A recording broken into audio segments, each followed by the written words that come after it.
तो तकनीक, ये तकनीक खुद से जुड़ी है। फिलहाल जिन तकनीकों का आप उपयोग कर रहे हैं वे बाहरी तकनीकें हैं। अब मैं खुद से जुड़ी तकनीक के बारे में बात कर रहा हूं। ये आपके बारे में है। यहां आप खुद वो सॉफ्टवेयर हैं जिसे आप चलाने की कोशिश कर रहे हैं। मूल रूप से आप अगर खुद को देखें तो फिलहाल आप उस सॉफ्टवेयर के अनुसार काम कर रहे हैं जो आप खुद बन गए हैं। आप कैसे परिवार में पैदा हुए, कैसे माता पिता, कैसे स्कूल, कैसे दोस्त, कैसा वातावरण, कैसा धर्म, कैसा समाज, आप वैसे ही व्यक्ति बन गए हैं, है ना? तो ये सॉफ्टवेयर आपके अंदर ऊट पटांग तरीके से हर उस आदमी ने लिखा जो आपके संपर्क में आया। प्रशिक्षित प्रोफेशनल द्वारा नहीं, वो हर इंसान जो आपसे मिला उसने इसमें कुछ लिख दिया। आप जहां भी गए किसी ने आपके दिमाग में कुछ भर दिया।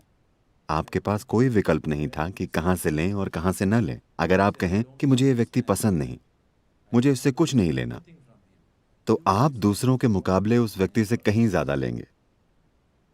ये इसी तरह है। तो फिलहाल जिस तरह से आप सोचते हैं, महसूस करते हैं, समझते हैं और जीवन में कोई काम करते हैं, वो आपके सॉफ्टवेयर के अनुसार ही है ना?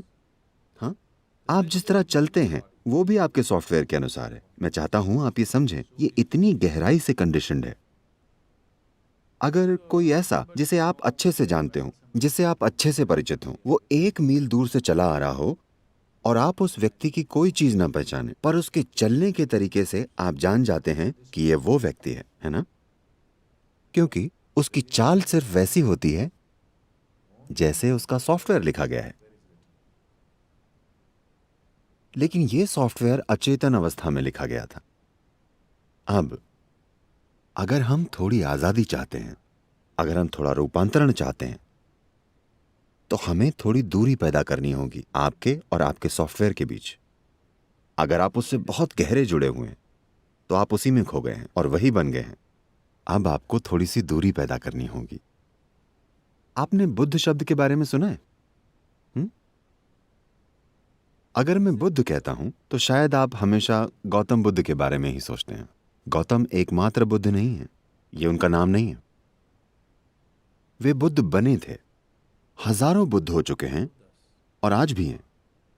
बुद्ध का अर्थ है, बु का अर्थ है बुद्धि, यानी तार्किक बुद्धि। ध का अर्थ है दादा, जो उससे परे है, जो अपनी बुद्धि से परे है, वो बुद्ध है। एक बार जब आप बौद्धिक प्रक्रिया से ऊपर उठ जाते हैं तो आपके जीवन में दुख समाप्त हो जाते हैं, क्योंकि सभी दुख आपके तार्किक मन में उपजते हैं। जब आप अपनी बुद्धि में होते हैं, इसमें फंसे होते हैं, तो आप हमेशा दुखी रहने वाले इंसान होते हैं। आपको जहां भी भेजा जाए आप दुखी रहने का तरीका ढूंढ ही लेंगे। आपके डर, आपकी चिंताएं, आपका तनाव, आपकी थकान। देखिए, लोग किसी भी चीज को लेकर दुखी हो सकते हैं, हाँ, है ना? लोग दुनिया में किसी भी चीज को लेकर दुखी हो सकते हैं।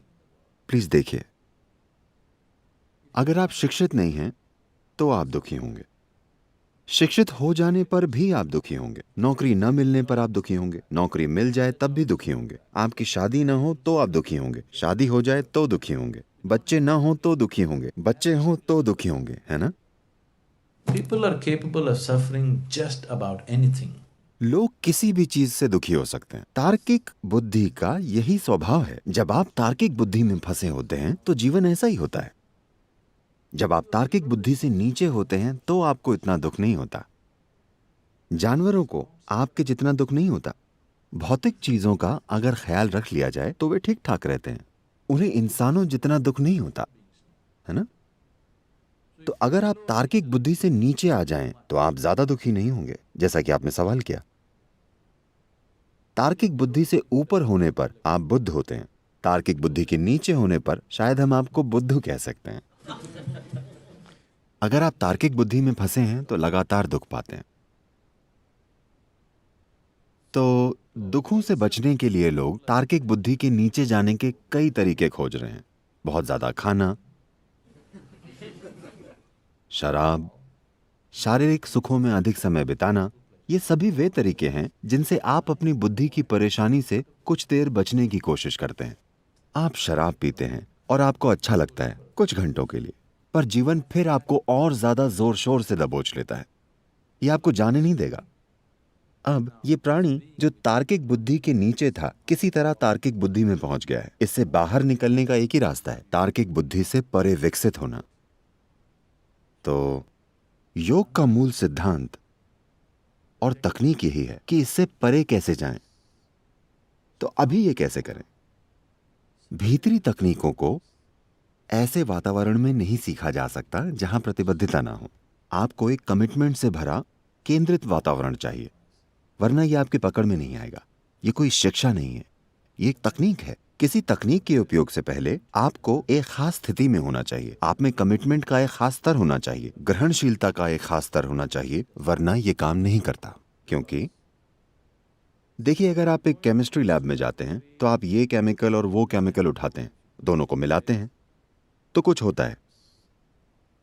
पर अगर आप उन्हें मिलाने के लिए तैयार नहीं हैं, अगर आप बस बैठकर यहां सोचते रहेंगे, तो उससे क्या होगा? तो आप सभी गलत निष्कर्षों तक पहुंचेंगे। जब तक आप मिलाएंगे नहीं, आपको पता नहीं चलेगा। हो सकता है कि आपके मुंह पर फट जाए, लेकिन जब तक आप इन्हें नहीं मिलाएंगे तब तक आप नहीं जान पाएंगे कि ये क्या है।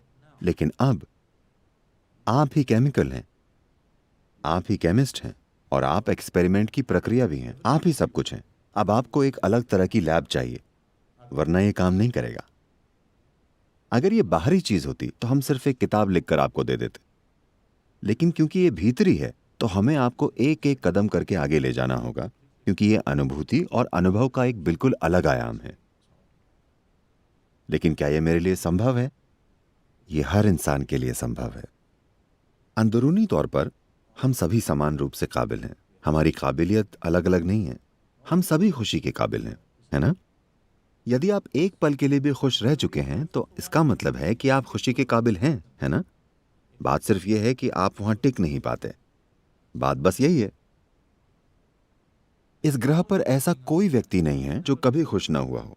हर व्यक्ति कभी ना कभी खुश हो चुका है। इसका मतलब वो खुशी के काबिल है।